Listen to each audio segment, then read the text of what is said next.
આજથી હું જાહેર જનતા અને આ ભાઈ સાક્ષી અશોકભાઈ, અમારે ચિરાગભાઈ બધાને સાક્ષી રાખી અને આજથી નોટિસ આપું છું અને જાહેર જનતાને કહું છું કે આજથી મેં સાંડલા જે લગ્ન પ્રસંગમાં આપણે લખવાનું જે કાર્ય રાખતા હતા એ હું બંધ કરું છું અને હવેથી સાંડલા લખવાનું જે કાંઈ કામ છે એ આ ભાઈ કરશે અને હવેથી હું સાંડલા લખવા બાબતથી નિવૃત્તિ જાહેર કરું છું.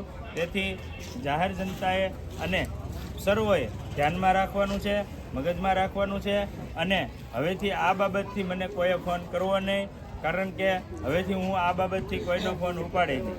એટલા માટે આ ભાઈ સાક્ષી, આ છોકરી સાક્ષી, આ ભાઈ સાક્ષી, બધાની સાક્ષીમાં ભાઈ વિડીયો આમ ફેરવી દે જરાક. હવેથી નહીં ઉતારવાનું એક જ કારણ, સાંડલા લખવાનું બંધ એટલે કરવામાં આવે છે કે બધાએ અહીંયા 101 લખાવે અને પછી 1 રૂપિયો કોઈ આપતા નથી અને ગરધણીને એમ થાય છે કે આ રૂપિયાનો માવો ખાય. તો હું આ માવો ખવાયો હતો એટલેથી હવેથી આ બધું હું બંધ કરું છું.